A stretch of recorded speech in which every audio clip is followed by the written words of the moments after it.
O Henry की कहानी 1000 dollar.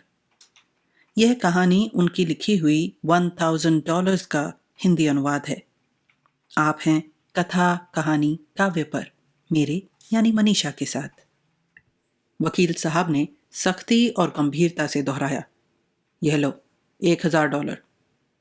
Gillian 50-50 डॉलरों की उस पतली सी गड्डी को उंगलियों से सहलाते हुए मजे से हंस पड़ा। उसने वकील को समझाया, यह तो बहुत ही बेढंगी सी रकम है। अगर $10,000 हों तो उन्हें फूंक कर काफी तमाशा देखा जा सकता है। अगर $50 हों तब भी इससे कम तकलीफ हो। वकील टॉलमैन ने अपने व्यावसायिक शुष्क स्वर में कहा, मैंने अभी तुम्हारे चाचा की वसीयत पढ़कर सुनाई, परंतु ऐसा लगता है कि तुम्हारा उस और ध्यान ही नहीं था। खैर, उसमें की एक शर्त मैं तुम्हें फिर से सुना देता हूं। यह $1000 की रकम खर्च होते ही तुम्हें इसका हिसाब पेश करना होगा।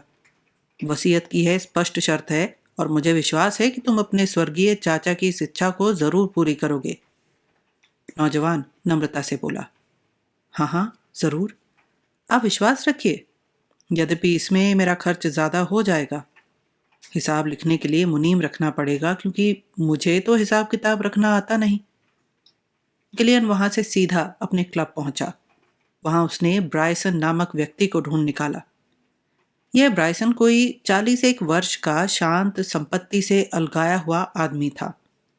वह एक कोने में बैठा किताब पढ़ रहा था, पर जैसे ही उसने गिलियन को अपनी ओर आते देखा, एक ठंडी सांस छोड़कर उसने किताब रख दी और चश्मा उतार दिया। गिलियन बोला, कहो दोस्त, नींद में हो कि जाग रहे हो? आओ तुम्हें एक दिलचस्प बात बताऊं। ब्रायसन ने जवाब दिया, कृपया करके बिलियर्ड रूम में जाओ और वहां किसी को सुनाओ। मुझे तो तुम्हारी बकवास से सख्त नफरत है। सिगरेट सुलगाते हुए गिलियन बोला, भाई सुनो तो, आज की बात हमेशा से कहीं अच्छी है और मुझे तो तुम्हें ही सुनाने में आनंद आता है। बात इतनी विचित्र और गंभीर है कि बिलियर्ड की गेंदों से उसका मेल नहीं खाएगा। मैं अभी अभी चाचा साहब के वकील के दफ्तर से आ रहा हूं। वे मुझे पूरे $1000 दे गए हैं। अब यह बताओ कि इस रकम से आदमी क्या कर सकता है? सिरके की चटनी से मधुमक्खी को जितनी दिलचस्पी होती है उतने ही लगाव के साथ ब्रायसन ने पूछा। मेरा तो अंदाज था कि स्वर्गीय सेप्टिमस गिलियन के पास कम से कम $5 लाख थे। खुश होकर गिलियन ने कबूल किया, बिल्कुल सही है, और यही तो सारा मजाक है। वह अपने धन की थैलियां किसी रोग के कीटाणुओं के नाम कर गए हैं। मतलब यह है कि उनकी जायदाद का कुछ हिस्सा तो उसे मिलेगा जो किसी नए रोग के कीटाणुओं का आविष्कार करेगा, और बाकी का हिस्सा उन्हीं कीटाणुओं का नाश करने के लिए एक अस्पताल की स्थापना में खर्च किया जाएगा। इसके अलावा 2-3 छोटी छोटी वसीयतें और हैं। उनके रसोइये और नौकरानी को एक एक अंगूठी और $10-10 मिले हैं, और उनके भतीजे को $1000। ब्रायसन ने टोका, लेकिन अब तक तो खर्च करने के लिए वे तुम्हें बहुत सा रुपया देते थे। गिलियन बोला, बेशक, जहां तक मेरे जेब खर्च का सवाल है, चाचा साहब मेरे लिए कुबेर से कम नहीं थे। उनका और भी कोई वारिस है? सुलगती हुई सिगरेट की तरफ त्योरी चढ़ाकर और सामने के कोच को पांव से ठोकर मारते हुए गिलियन बेचैनी से बोला, कोई नहीं। मिस हाइडन नामक एक लड़की जरूर है जो उन्हीं के मकान में रहती है और जिसे उन्हीं ने पाला पोसा है। दुर्भाग्य से उनके पिता चाचा साहब के मित्र थे। लड़की बिल्कुल शांत और संगीत प्रेमी है। मैं कहना भूल गया कि यह अंगूठी और $10 वाला मजाक उसके साथ भी किया गया है। इससे तो कहीं अच्छा होता मुझे भी वही मिलता। मजे से 2 बोतल शराब की पीते और वह अंगूठी वेटर को टिप दे देते। 10 मिनट में किस्सा खत्म हो जाता और छुट्टी होती।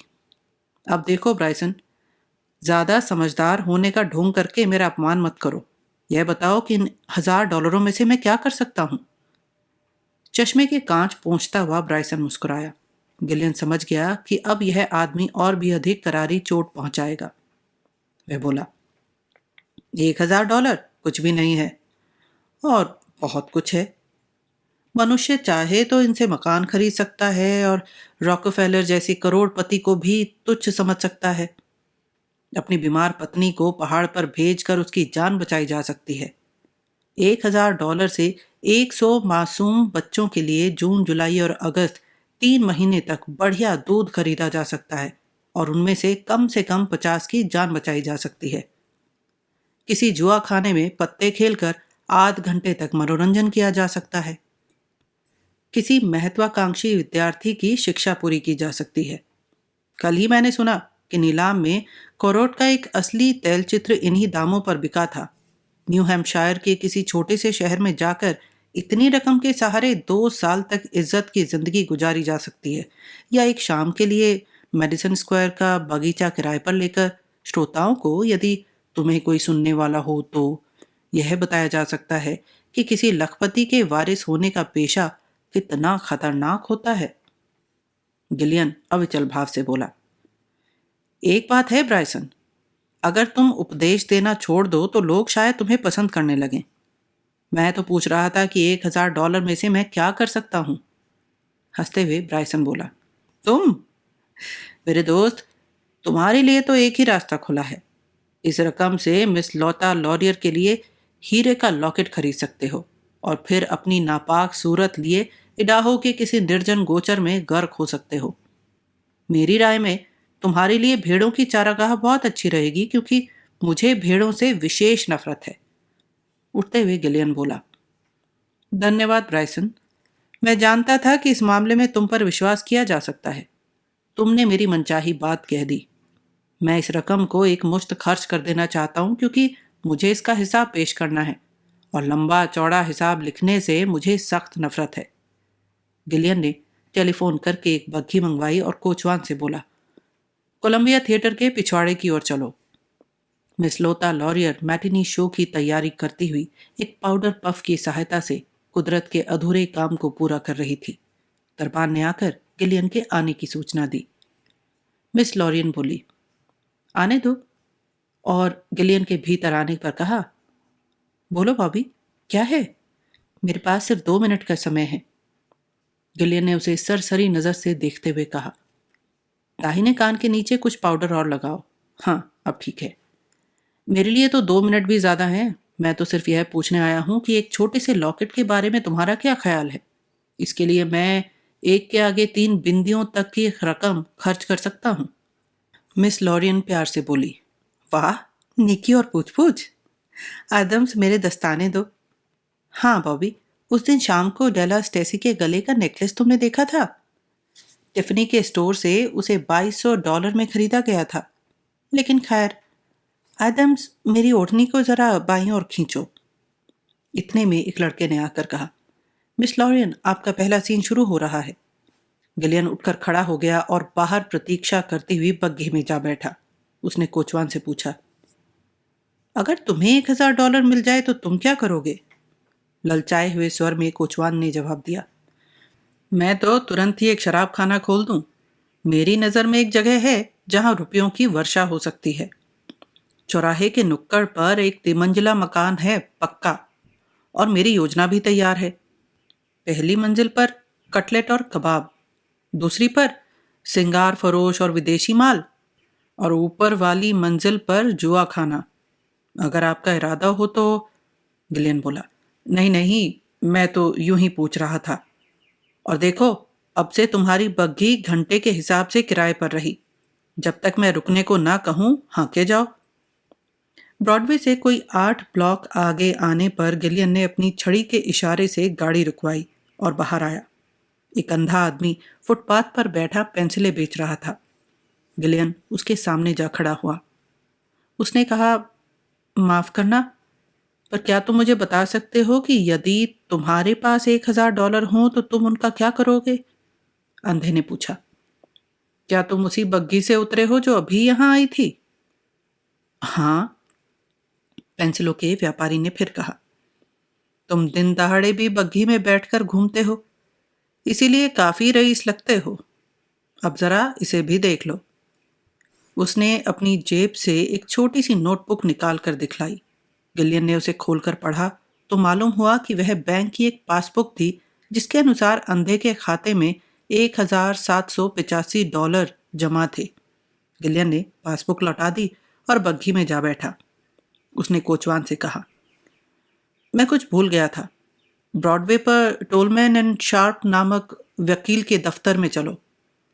वकील टॉलमैन ने अपनी सोने की कमानी वाले चश्मे में से उसकी ओर नाराज होकर प्रश्न सूचक दृष्टि से देखा।